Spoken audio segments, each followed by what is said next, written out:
Meu querido irmão, minha querida irmã, na entrevista que eu dei recentemente para o Guto, respondendo a perguntas dos internautas, alguns dos nossos irmãos pedem que eu aprofunde um pouquinho essa questão da relação entre a Igreja e a Sagrada Escritura.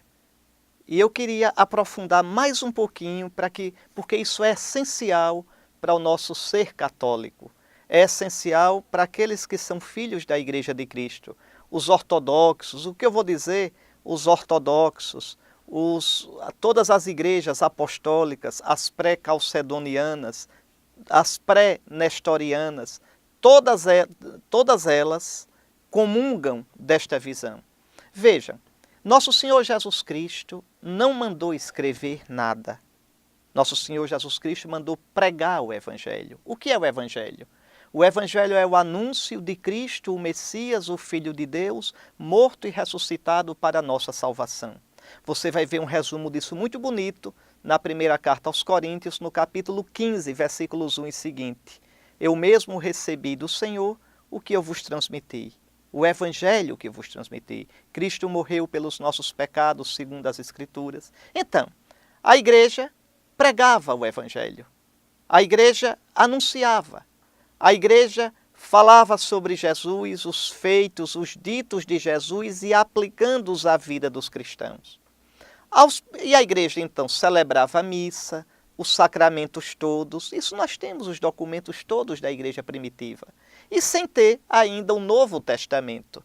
Só para você ter uma ideia, o escrito do Novo Testamento mais antigo é a primeira carta de São Paulo aos Tessalonicenses, lá pelo ano 51. Imagine, Jesus morreu e ressuscitou no ano 30. Lá no ano 51, 21 anos depois, é que São Paulo escreve aos Tessalonicenses. O primeiro evangelho a ser escrito é o de São Marcos, lá pelo ano 64, 34 anos depois da ressurreição de Jesus. Então, a igreja vive da pregação apostólica.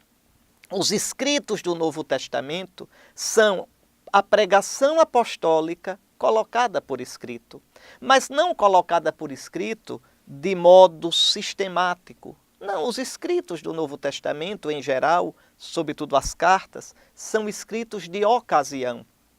Quer dizer, o apóstolo escreve, os apóstolos escrevem para responder às necessidades, às questões daquelas igrejas, quer dizer, daquelas comunidades cristãs que estavam precisando.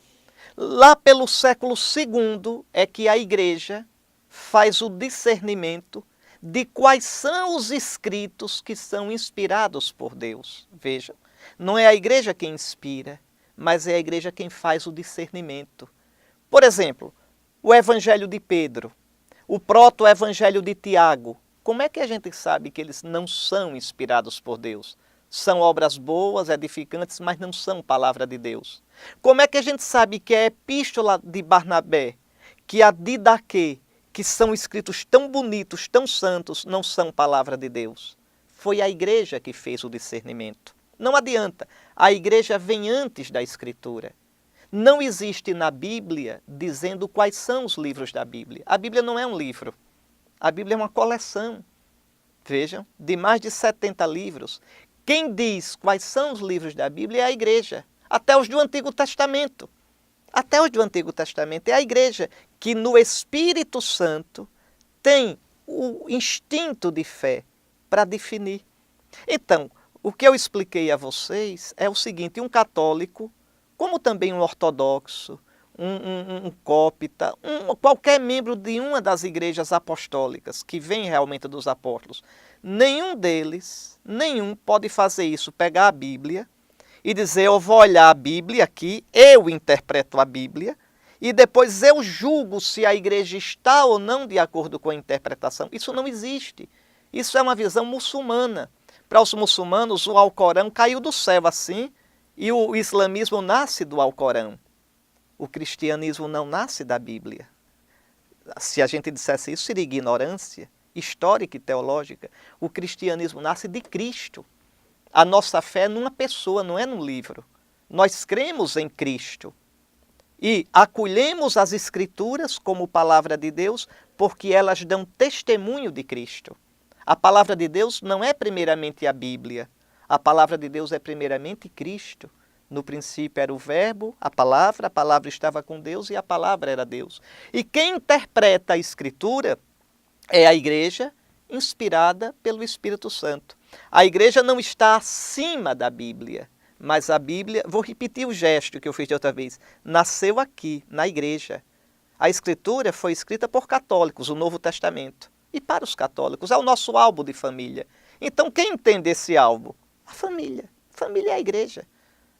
Outra pessoa que pegasse o nosso álbum e saísse querendo explicar, pode explicar as fotografias, a casca delas, mas aquela connaturalidade quem tem é a igreja, porque recebeu o Espírito Santo para interpretar a Escritura. O mesmo Espírito que inspirou as Escrituras na igreja, inspira a interpretação das Escrituras. É isto. Então a igreja escuta, guarda no coração, prega e vive as Escrituras.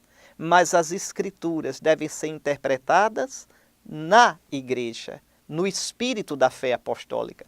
Mesmo porque a Escritura não é interpretada crua por ninguém. Quem diz que interpreta a Bíblia ao pé da letra, pode observar, não é verdade. Interpreta de acordo com seu grupo. E se deixar de interpretar de acordo com o seu grupo, é expulso do grupo. Porque todo grupo tem uma chave de leitura anterior à Bíblia com a qual lê a Bíblia. A diferença é que a chave de leitura da igreja é a tradição apostólica. E a chave de leitura de outros grupos é a tradição dos fundadores, é a tradição de um, de A e de B. Essa é a diferença. Porque Cristo prometeu à igreja o seu Espírito Santo. Espero que agora tenha ficado claro, para que você seja cada vez mais um católico sereno, firme, profundo e tenha orgulho de ser católico. Por graça de Deus, sem merecer, eu e você somos filhos da Igreja de Cristo, una, santa, católica e apostólica. Que Deus nos conserve nela até a vida eterna. Amém.